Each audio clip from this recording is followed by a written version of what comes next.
Have you ever had a friend or a coworker or maybe a boss say to you, "Can we have a word?"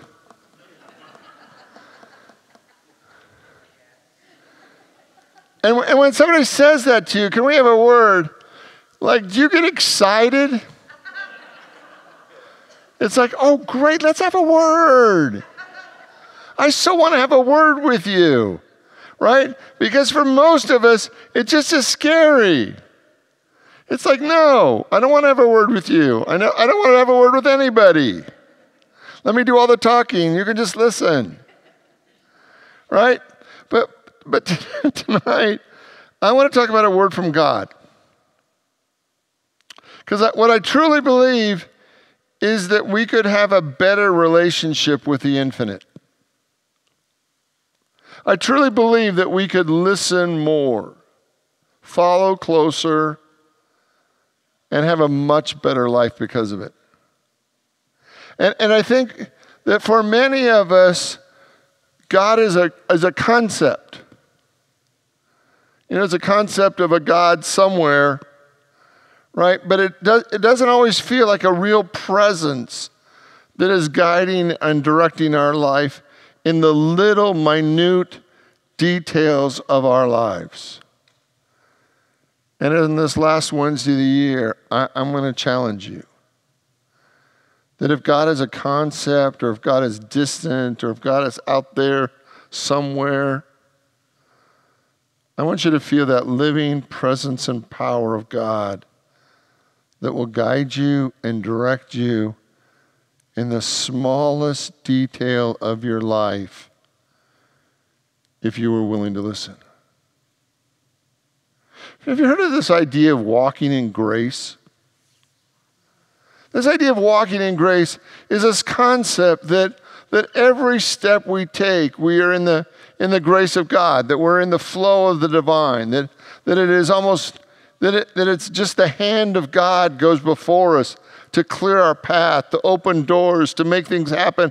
And I believe that for all of us, that there's this higher level of good that we could walk in.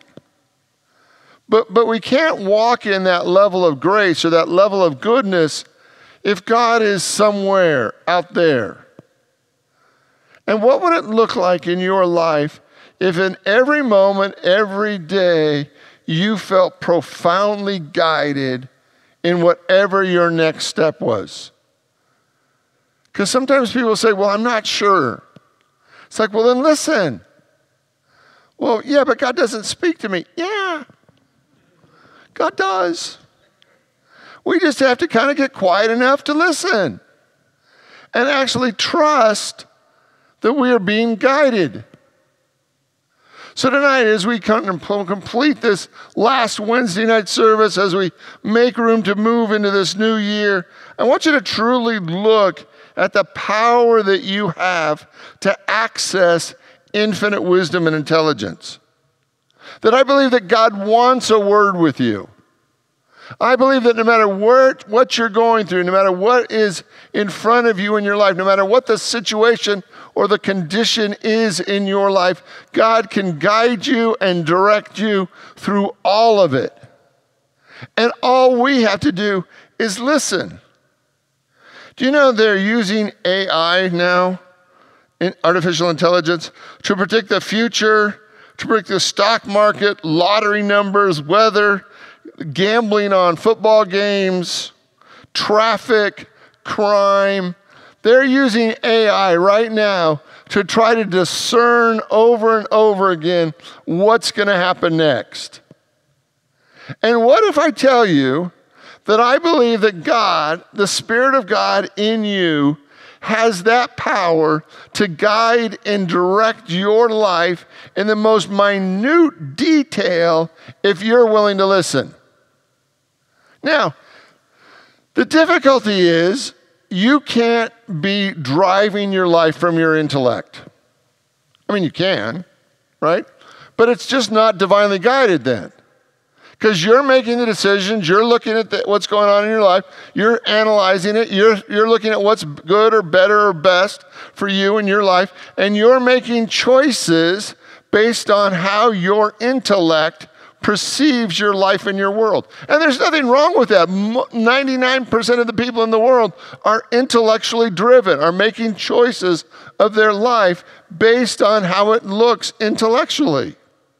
But there's a very small percentage of people that have decided that I want to put God first.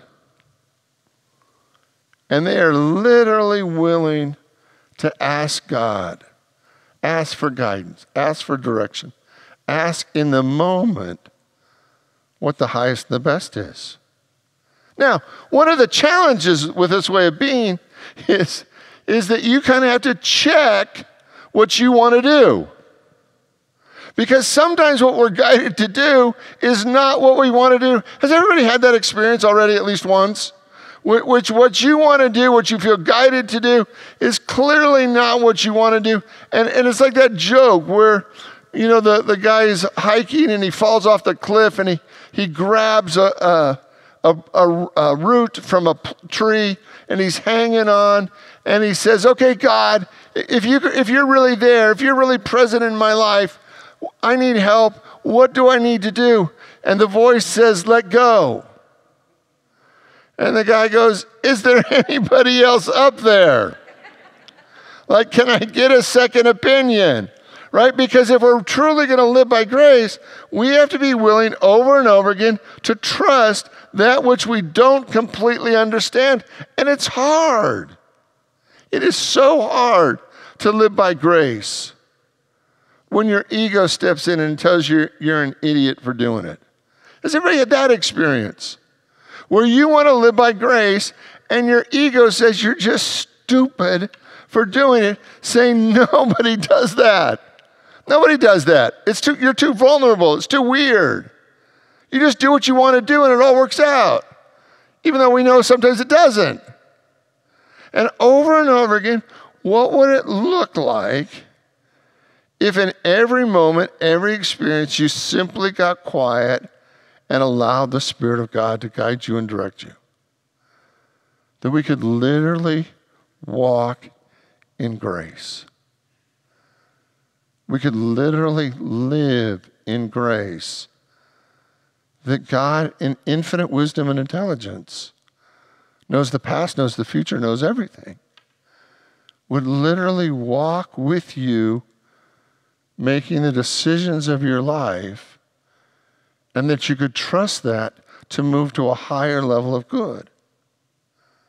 That you could actually trust that level of infinite wisdom and intelligence to move to a higher level of good. And it actually becomes easier because you no longer have to figure it out.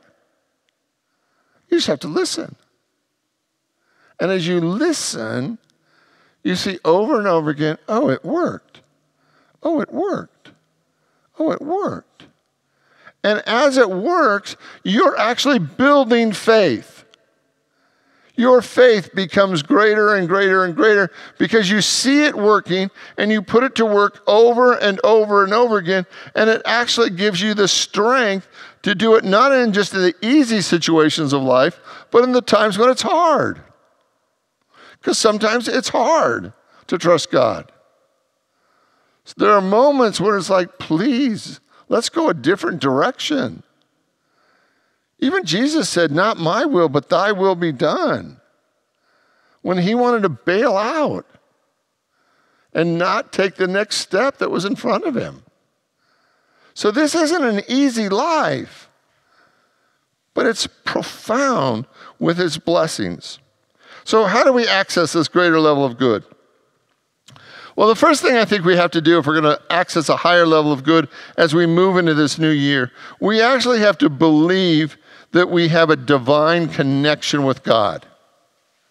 We have to believe that infinite wisdom and intelligence is actually present for us.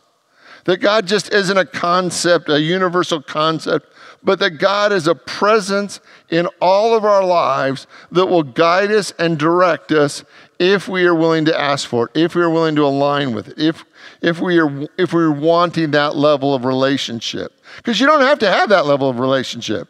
You can keep God as a distant God, that God's out there somewhere and God's doing God's thing and you're doing your thing. And, you maybe talk on holidays or special occasions or, right before you hit the center divider, you say, oh, by the way, is there a way, can I get out of this situation? But it's not really an intimate relationship. It's kind of like God does his thing, I do my thing, and, we're good with that.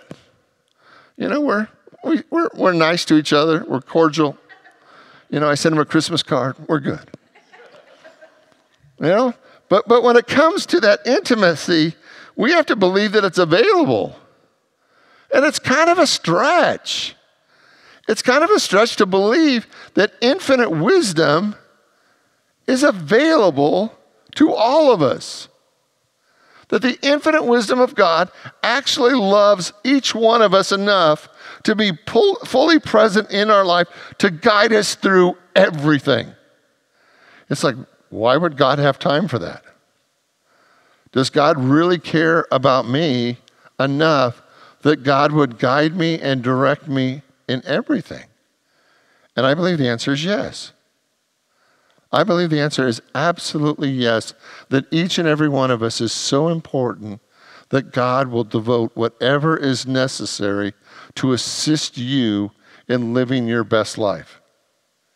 And I think that over and over again, Jesus taught this. He talked about when one of the sheep escapes from the shepherd, that the shepherd actually leaves the 99 to go find the one. Like that's who you are to God.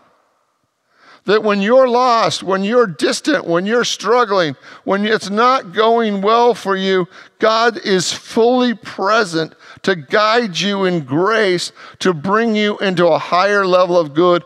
And all we have to do is actually believe that it's available to us and are willing to participate in it. Because we have to be willing. Because the entire universe, the number one principle is that we all have free will. So if we're not willing, the universe is available, but if we're not willing, it all goes on, but we're not participating in it. But the moment we believe and are willing, then we can access this infinite goodness that is always ready for us, always available to us. And then the next step. At some level, we have to ask for it. We have to ask for help. Because it's the fulfillment of us believing and are willing is to say, okay, show me the way. Ask for help. Okay, Spirit, what's the best way for me to walk through this situation? Or we have to say, okay, God, I need help right here because I have no idea how this should play out. I don't see a workable situation in any of the choices. I absolutely need help right here. And the moment we ask for it, heaven and earth begins to move on our behalf. But we have to ask. And then 3, we have to follow through. That if we ask for help and we don't use it, it doesn't build our faith. But if we ask for help and the way is made clear and we actually execute the help that is provided for us, it actually builds our faith. And so we become more and more inspired to allow more and more of our life to be God-focused and God-led and to really, truly live by grace. So as we end this year, I want you to really open a space to say, how willing am I to move into the new year being led by God? Could I really put my ego in check and say, thank you very much for all the decisions you've made this point in my life, but from now on, I'm going to make the decision that everything I'm about to say and do to the very best of my ability, I want God to be in charge of. And I want to really see if I did this for 365 days, where I would be from where I am now. I want to put this to the test so that every day when I wake up, I say, okay, God, what do I need to know today? Guide me, lead me, direct me today. My answer is 100% yes. Wherever you want to take me, I want to be so curious about where you want to take me in my life that I am willing to follow whatever guidance and direction you give me, no matter how crazy it may seem. Now, do I promise you there's going to be some days when you get crazy guidance? You are. Well, it does not make sense. And it's like Spirit says, okay, let's see. You're going to play? Let's play. And you're like, no, God, come on, give me a plan B here. Or even a C or a D. And it's like, no, put it to the test. See, everything in life has a beginning, a middle, and an end. Everything. And we love the beginnings. We're not so keen on the endings. Right? Sometimes when we get to the endings and things, people want to bail out and just race to the beginning. Like, ooh, this is getting messy. I don't want an ending. I just want a new beginning. But the ending defines the new beginning. That we can't have great new beginnings if we don't have great endings. So in the next few days, you've got a few days to say, where in my life do I need to have some endings so that I'm ready for the new year? Where in my life am I hanging on to good that's really not my good anymore? That's not where I'm supposed to be in the new year. And to allow ourselves to have some great endings so that we can have some great new beginnings. Because you can't take old, tired endings and drag them into the new year and have your best year. It just doesn't work that way. You actually have to let go. And sometimes that's the hardest part, is deeply, truly letting go of those things that are no longer working. And especially those things that are good. Have you ever had something that was good and you wanted to hang on to it just because it was good? But you knew it wasn't great. And you knew that God was promising you something great. But to get to something great, you had to let go of the good. And it's like, no, this is pretty good. These shoes fit pretty good. They may not be great, but they're good. But those things in our life that are just good, those are the ones we have to watch the most. Because those are the ones that will steal great from us all the time. That we keep hanging on to the outfit or the car or the situation or the thought or the belief that's good, but it's not great. And God created great. God knows how to create great. But we have to be willing enough to let go of the good, to open the space for what's great so that our life can only get better and better and better. And sometimes we're hanging on to the good and sometimes the good minus because it's what we know. And to not make room for all that is great and all that could be. So let's have good endings. What do you need to let go of in the new year? What do you need to forgive? What do you need to hold on to? And what's the most important thing? You know, what's interesting for me is that every year is a spiritual process. You know, we go through a whole year, and just at the last moment, the last like 40 days, we have Thanksgiving. And I think that that's just fantastic.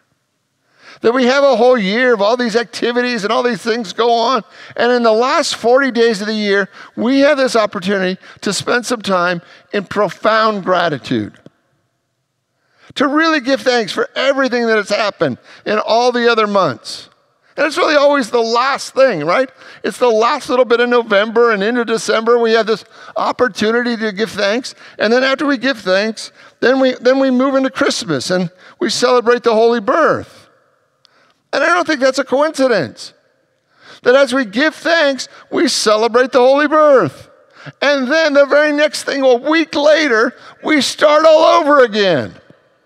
Now, you might think, well, maybe it would be better if we started with gratitude, started with Christmas, and then we'd have a whole year of this spiritual experience. Well, maybe.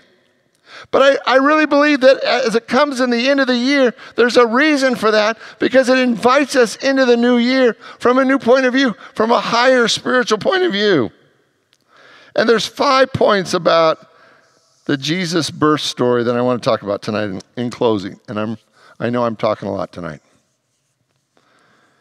And those 5 points are really what I believe are the spiritual significance of Jesus' story and why it's so important that I talk about him tonight.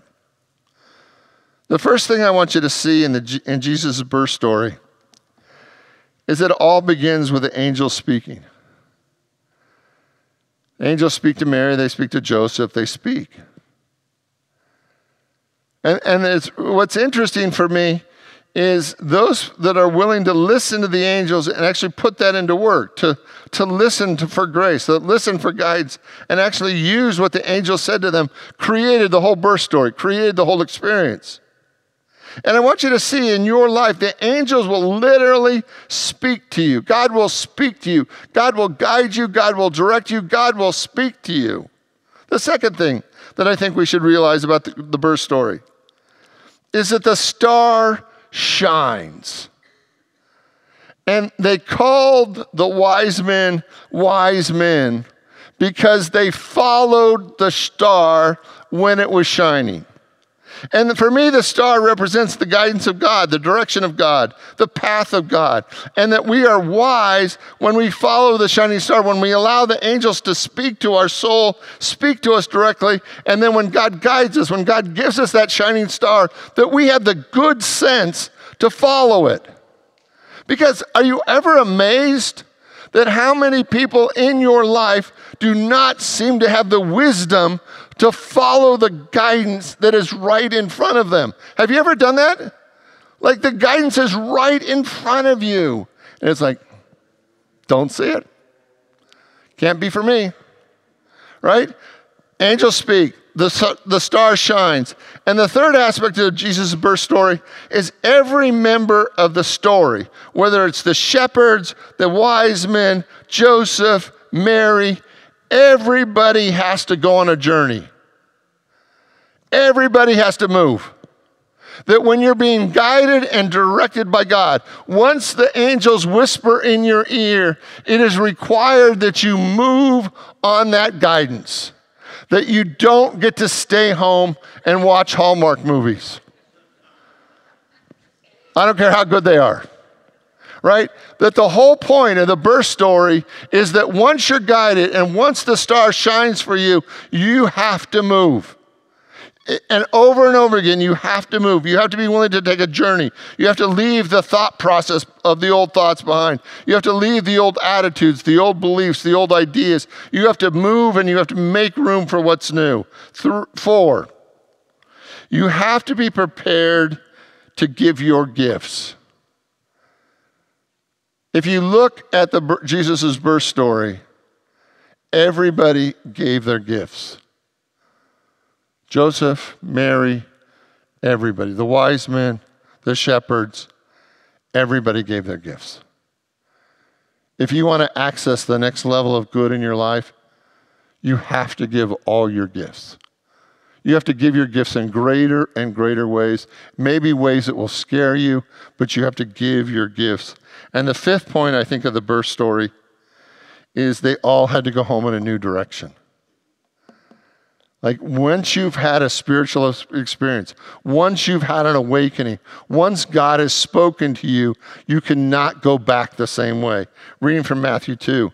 And this is to the wise men, and being warned in a dream not to return to Herod, they departed to their own country by another way. And speaking to Joseph, verse 13, and now they had departed. Behold, the angel of the Lord appeared to Joseph in a dream and said, rise, take the child and his mother and flee to Egypt. Remain there till I tell you, for Herod is about to search for your child to destroy him. And he rose and he took the child and his mother by night and departed to Egypt. And he remained there until the death of Herod. This was to fulfill what the Lord had spoken by the prophet. Out of Egypt I have called my son.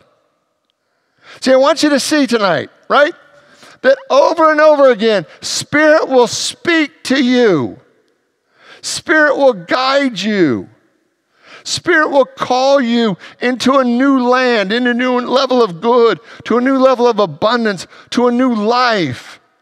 But we have to be willing to travel and not go back the ways we've always come. To be willing to invest in that which we're not sure of so that we actually are required to put God first. You ready? This is a new year. I believe that there is so much hope and promise available to each and every one of us. But we actually have to hold it in a new way. Not just put it in the old wineskins or the old ideas or the old consciousness. We have to be willing to allow God to guide us in directions that we've never been before. And it may be scary. And you may not know how to do it. And that's why you have to listen to God over and over again and walk close to God. And as we do that, I believe you're going to have your best year ever. Because there's a level of good for all of us that we've never known before. That is infinite good.